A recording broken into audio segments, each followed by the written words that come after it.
Kyle Kulinski's channel, Secular Talk, is one of the most popular progressive channels on YouTube. He's got 629,000 subscribers, tens of thousands of views each video. This one's got 36,000 views, 1,100 likes, 14 dislikes. So there's very little questioning of what he has to say. I initially watched this video and I took him at his word that the details he was presenting were in fact true. The more I thought about it, though, the less likely that seemed to be the case. And I'm all too familiar with type 1 diabetes, so I began to look into it a little more, and I did a little digging. And it turns out the video is based on lies. So I have to share the story with you of a little boy named Ethan Goldner. Take a look at this. Quote, "He asked me if he's going to die," said dad of 11-year-old whose insurance company denied insulin. So his health insurance company, here's what happened. His health insurance company, which, by the way, I used to be part of this same company. I can verify that they're not the greatest company. It's Emblem Health, by the way. So his insurance company made a deal with a different insulin maker, okay? And as a result of that deal that they made with the other insulin maker, a new insulin maker, they cut their prices, okay? But he was effectively forced to use this new product instead of the old one. Now, what's the problem with that? Well, the problem is he's a type 1 diabetic. And apparently this medicine, for whatever reason, it works, but it works better with type 2 diabetics, not type 1 diabetics. In other words, the difference is there's certain kinds of diabetes that can be impacted by healthy diet and exercise. But there's other types of diabetes that cannot. Like, he's been a diabetic since he was 2 years old. So it has nothing to do with his diet or his exercise. It's just he just has diabetes. Okay, so there's a difference there. So this insulin, for whatever reason, it doesn't work well on type 1 diabetics, but the insurance company didn't know or didn't care and said, this is the only deal we have is with this one insulin maker, so now you have to take this. So guess what? It wasn't working. Okay, so that whole clip was riddled with lies. So just to lay the groundwork here, this story that he is presenting is based off of this article from Salive.com. So this is the same article he was referencing. Now, I did a search because this article is extremely vague. It does not mention what type of drug, what type of insulin they had substituted Novolog for. It does mention Novolog. Ethan was diagnosed with type 1 diabetes at the age of 2 and had been on Novolog uninterrupted since his diagnosis. But if you read through the article, it does not mention what type of insulin they had wanted to give him in place of Novolog. I did a little digging on this. I found no other stories from the media. I found this post from a private individual to ABC7 New York. And then from there, it's got Adam and Jennifer Goldner's story of their son, Ethan. So from there, I found the mother's original post on Facebook, and it lays out exactly what happened. July of 2018, Ethan began experiencing low blood sugars, 25, which is extremely dangerous. So then they had to battle with the insurance company. They ended up having to pay cash for a new way to test his blood sugar. So once they did that, then the insurance came and said, we're going to stop paying for Novolog. On January 10th, 2019, that day, everything changed. We were told by Walgreens Pharmacy that Novolog will no longer be covered under our insurance, that Ethan will have to switch to Humalog, different brand of insulin. So now we're starting to get a better picture of what's actually going on here.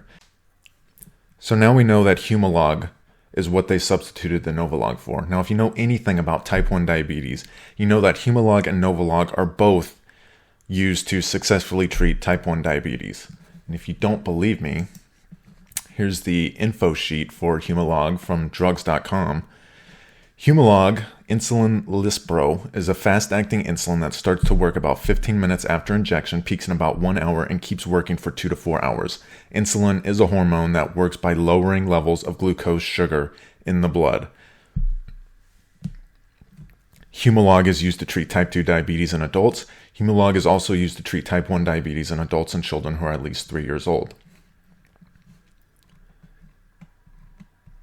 Before taking this medicine, Humalog should not be given to a child younger than 3 years old. Humalog should not be used to treat type 2 diabetes in a child of any age. So now we know that's false. Okay, what he said is just not true. Now let's look at Novolog. Novolog insulin aspart is a fast-acting insulin that starts to work about 15 minutes after injection, peaks in about 1 hour, and keeps working for 2 to 4 hours. Insulin is a hormone that works by lowering levels of glucose sugar in the blood. The medicine is sometimes used together with a long-acting or intermediate-acting insulin. Now, you can use a long or intermediate-acting insulin with Humalog as well. I don't know why they left that off the other sheet, but you can. Novolog is used to treat type 2 diabetes in adults. Novolog is also used to treat type 1 diabetes in adults and children who are at least 2 years old. Novolog is not approved for use by anyone younger than 2 years old. This medicine should not be used to treat type 2 diabetes in a child of any age. So right off the bat, these are virtually the same thing. There are different chemical compounds in them that make them a little different, and there may be reasons why they would need to give Novolog versus Humalog, and in Ethan's case, Humalog isn't approved for people less than 3. He was 2 when he was diagnosed. Therefore, they put him on Novolog because it's approved for use in 2-year-olds. The other thing he said was that what they substituted the Novolog for was a new insulin. I don't know if he meant new as in it's a new product or new as in it's new to Ethan and his insurance, but I got the impression that he meant it's a new product, and since we know now that he's already lied, he doesn't get the benefit of the doubt. So, Humalog from the FDA website, approved for use in 1996. Humalog has been successfully used to treat type 1 diabetes since 1996. Novolog, approved for use in 2000.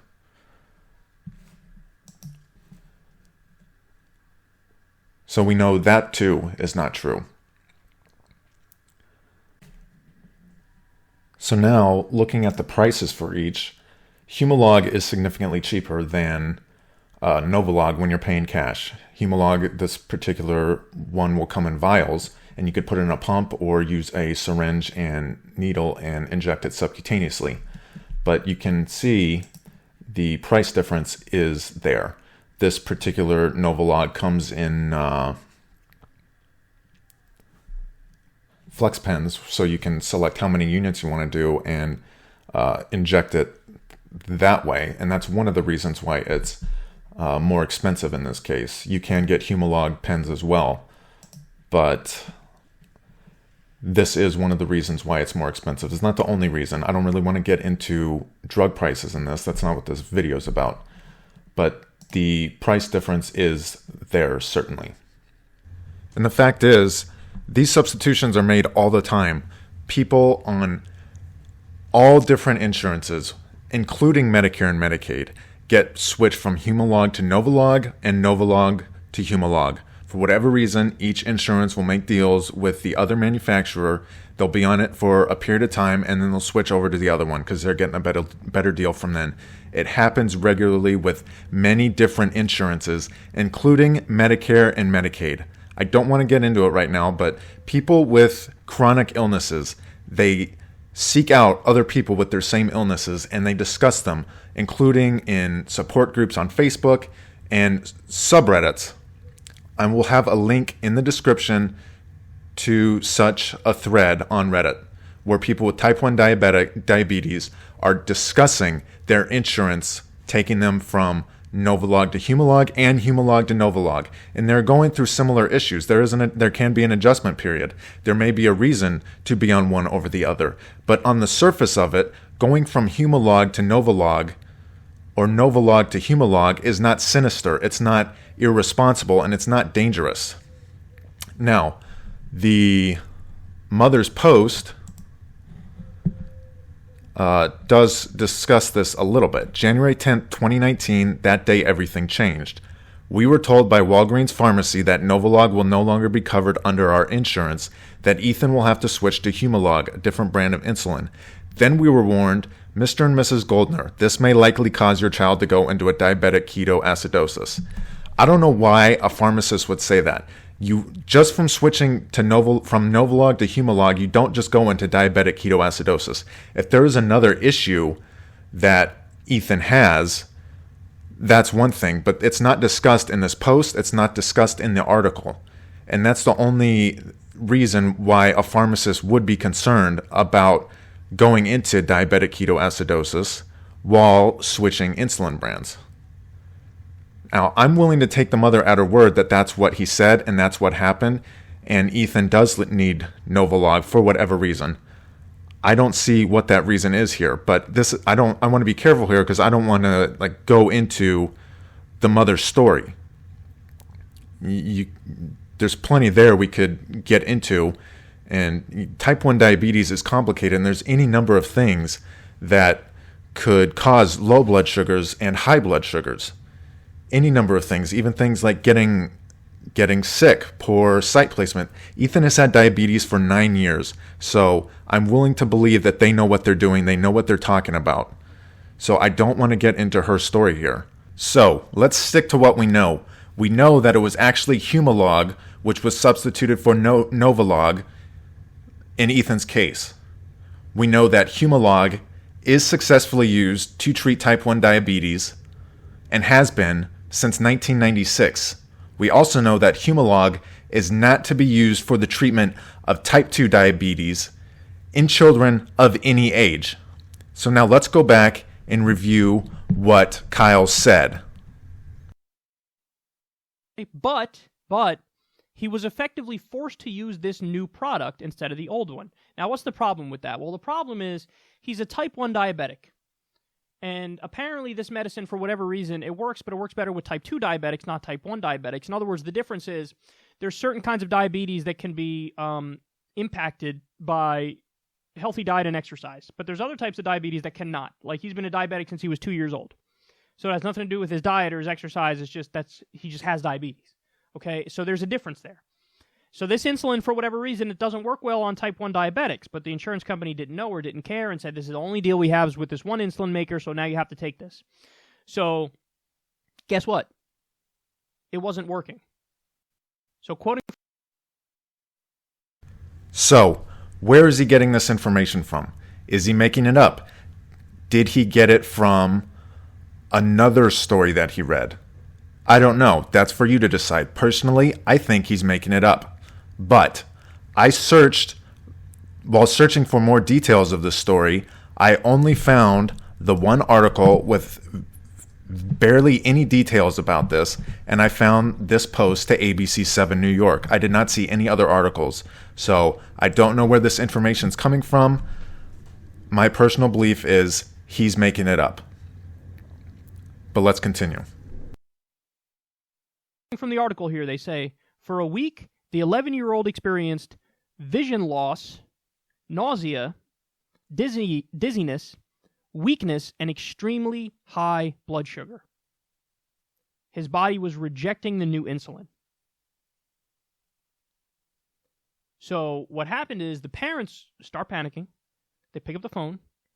They call the insurance company. They say, listen, this can't stand. We got to appeal this decision. He has to go back on the other insulin. The other insulin was more of a brand name or something like that.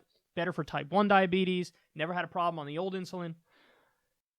So, there again, Humalog is a brand name insulin. Generic name is Insulin Lispro. Brand name is Humalog. Generic name Insulin Aspart. Brand names Novolog, Novolog FlexPen, Novolog PenFill. There is no generic insulin. You can't get generic insulin. That's one of the reasons also why insulin is so expensive. I don't want to get into all of that either because, again, that's not what this story is about. Humalog is a brand name insulin. And again, he's doubling down on the lie that it's better for type 2 diabetes, which it isn't. That's just not true. And again, in terms of the symptoms he's discussing, he is experiencing high blood sugar. And again, without going too much into this, the mother knows something we don't about why Ethan is rejecting, as Kyle said, the insulin. People just don't reject insulin when they switch from Novolog to Humalog or Humalog to Novolog.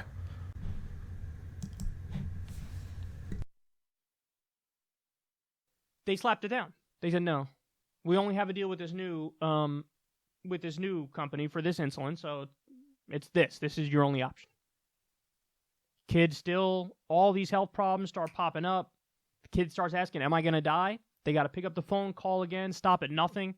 They're losing sleep. They're calling all day and night. They call. Finally. So again, the way he's presenting the story is that the parents are just sitting around watching their kid go through high blood sugar rather than taking him to the ER where they will stabilize his blood sugar, give him exactly what he needs to make sure it's stabilized. He's presenting it as if they're just sitting around letting this happen. Now, this is an entirely different issue, but he's going to argue that if they did that, they would end up with a hefty medical bill. But you don't care. If your kid is type 1 diabetic and he has high blood sugar or low blood sugar and you can't stabilize it, you get him to the emergency room and they will stabilize him. I have no doubt they would do that if they felt they needed to. It says in the mother's post that they spent well over $16,000 in the months leading up to October 2018. We will do anything and everything for our warrior. So he is completely misrepresenting the parents here as well, making them look bad. And that's just not the case.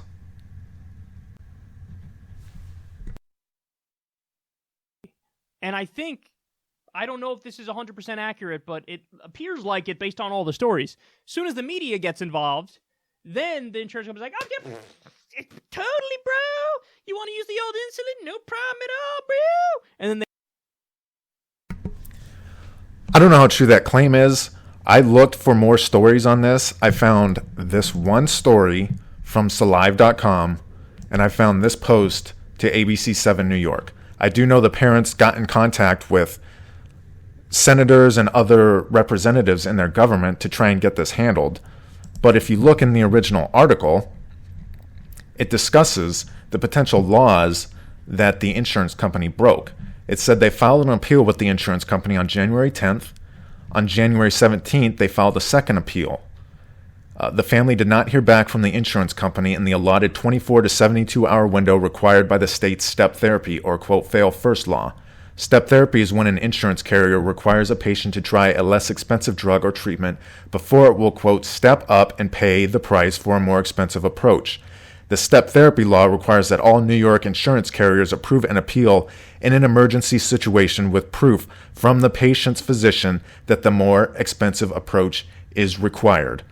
The insurance carrier must respond to a step therapy override request within 24 hours if the request is for a patient with a medical condition that places the health of the patient in serious jeopardy without the prescription drug or drugs prescribed by the patient's physician, according to New York state law.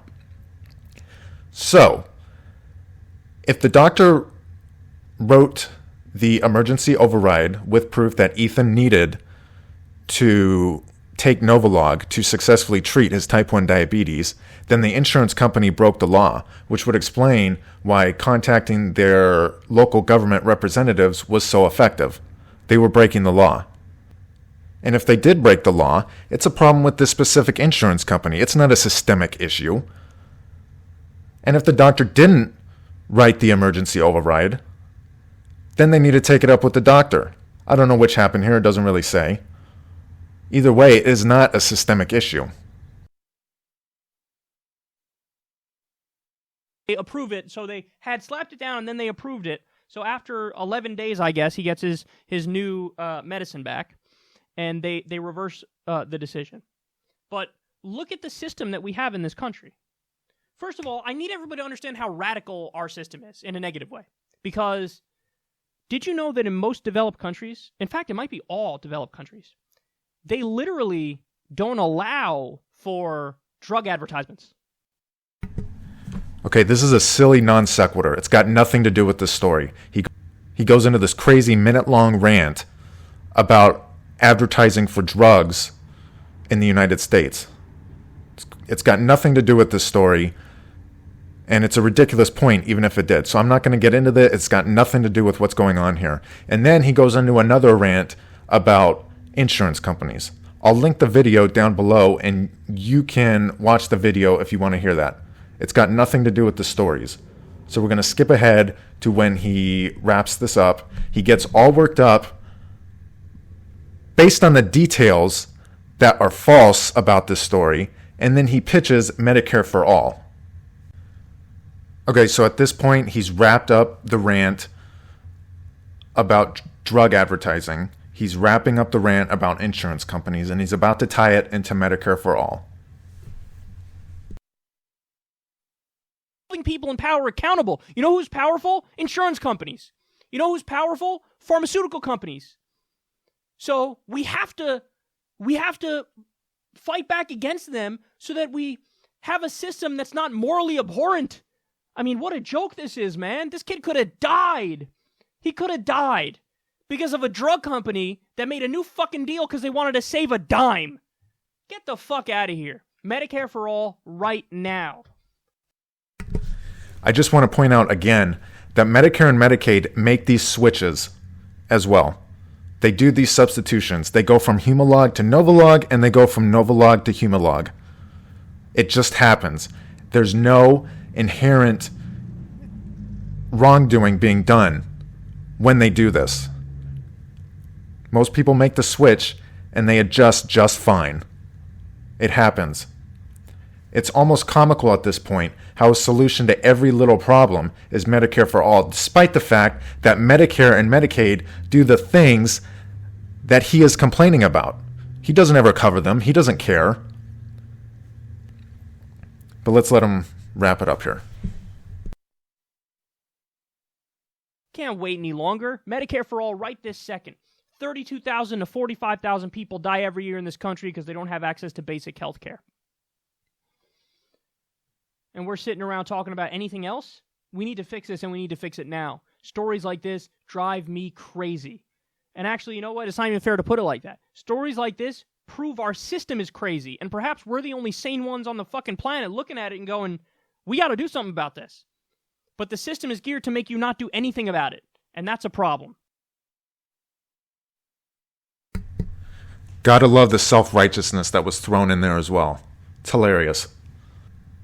I'm used to his general rants when he finds the slightest issue in medicine, and then he turns around and says, oh, you know what will help? Medicare for All. No matter how ridiculous that is, no matter how irrelevant and how it has nothing to do with the story, I'm used to it by now. But it's worse in this case because either he made up details about this story or he presented false details, whichever you choose to believe, got himself worked up, tried to get you worked up, and then presented his solution based on what his ideal system would be, based on those lies.